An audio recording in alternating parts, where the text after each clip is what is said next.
But where are y'all at with just in general how players can react and things like that, and how the fan base can take something that could be something so small or something understandable, and them saying you need to shut the hell up and just play football? AJ, you take that one first. I mean, I think what a lot of people don't realize about these athletes are they're humans. At the end of the day, somebody say something about you in your regular day life, you're probably gonna react back. So why wouldn't you when it's hundreds to thousands of people writing you derogatory comments and something that you put your hard work into? You make a lot of sacrifices. You don't get to spend time with your family. You miss out on birthdays, all those things. So you should take offense to it if you're passionate about your craft. Um, I've represented somebody within the Washington organization who, he wanted to clap back even more, D'Angelo Hall. But I mean, we did our little thing here and there on Twitter. It might not have necessarily been with the fans per se, but with other people that he competed against within the NFL, from the Richard Shermans to Des Bryant to Skip Bayless to whoever, like at the end of the day, these are humans. This shit really bothers them. I'm good friends with Rashad Breeland. After that week one game against Pittsburgh Steelers, his performance, it bothered him the whole season. Whenever I talked to him, it was bothering him because he was also seeing it on social media. He didn't know how to escape from that. Whatever, you put your hard work and blood and sweat and tears into this, and at the end of the day, I feel like speak your mind, but also be understanding that the words that you use are powerful. So if you are going to speak your mind, do it in a not necessarily professional way, but be mindful of what you're saying and who's watching you, because it goes a long way. But like with my clients or anybody that I just know in general and advise them, I tell them to speak your mind. This is the great thing about social media. It allows the talent to now have the platform to say what they want to say instead of your local news reporters or national reporters putting words in their mouths. Now they can directly go after people, whether it be, let's say, Bradley Bill and Kent Bazemore. He can go directly at Kent Bazemore, and everybody can see that dialogue, that thread happen.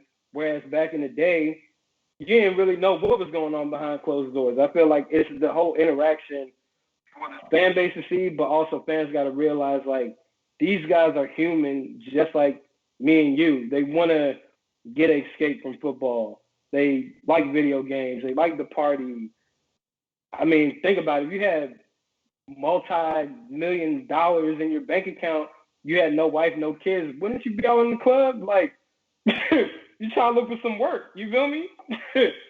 So it's just fans really don't get it. They think you're really just supposed to be about football all the time, where you're supposed to not care about what other people got to say. But these are humans, like, you ain't gonna talk shit to me, I'm not gonna say something back to your ass. Like, especially most of these guys grew up where in the hood.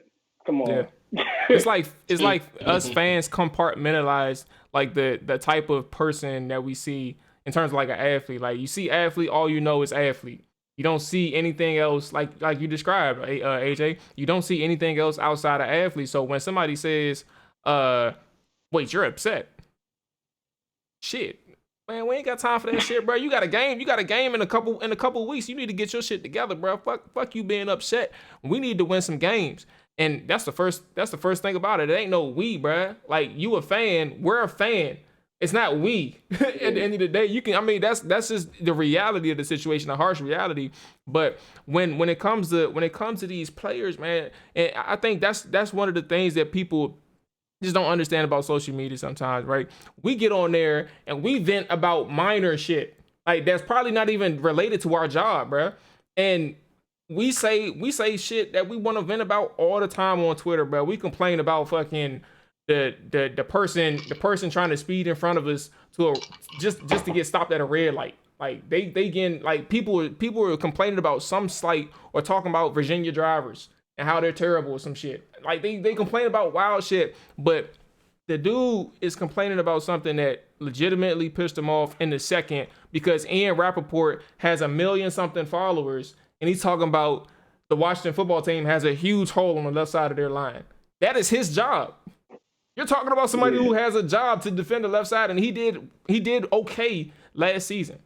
I'm gonna be bad too. Like, you slight me like that, bro, I'm gonna be fucking mad because you telling a million people that these motherfuckers have a hole on their left side of the line, bro.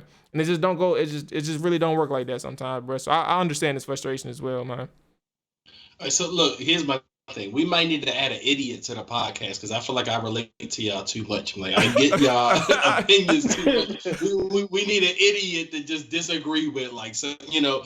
No, but like what AJ was saying, like, that's why I wanted AJ to talk first, because I know AJ has more perspective, you know, knowing these guys personally and stuff. And he's absolutely right about the human aspect of it. Like, when I seen the whole Cornelius Lucas thing going down, that was my first thought. Like, my first thought was he's a human. Like, he's viewing him as not being respected, which he's not, in my opinion.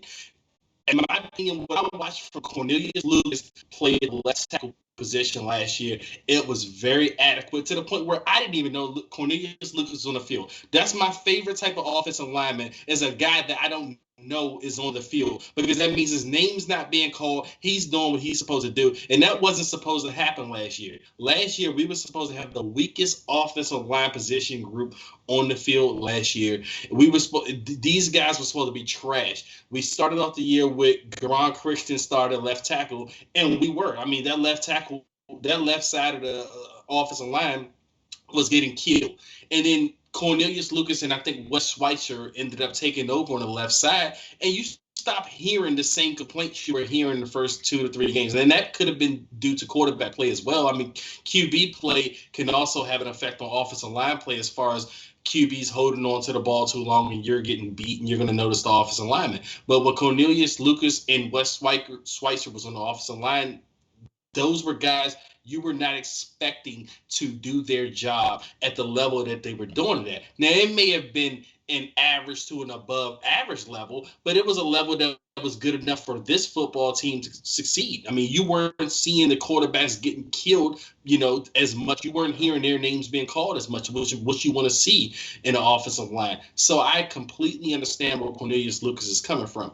Now, on the flip side of that, I just think that, you know, maybe he needs to, you know, think about a couple of things before he posts, because this is the kind of backlash you're going to get. This is just the society we live in. Like, everybody, you know, think they know your situation. Not everyone has empathy. And I think empathy is a big human trait that everyone can benefit from. Like, you have to put yourself into other people's shoes, but not everyone does that. I can do that. Like, I can put myself into Cornelius Lucas' shoes and say, I get why he's upset that guys like Ian Rappaport aren't recognizing him or saying he's the man, you know, but a lot of people don't have that. So I feel like Cornelius Lucas can benefit from, you know, just thinking before you post, because people are watching. But if it doesn't bother him, I mean, so what? It doesn't bother me. And only thing I got to say about a guy like Cornelius Lucas, keep showing it. You know, just go out there, keep doing your thing, do what you do, show it. I don't need to hear it anymore. I've seen what you can do. Now keep showing me that consistency, and people won't even talk about this anymore. We'll just know you're that dude if you can go out and be consistent at what you do.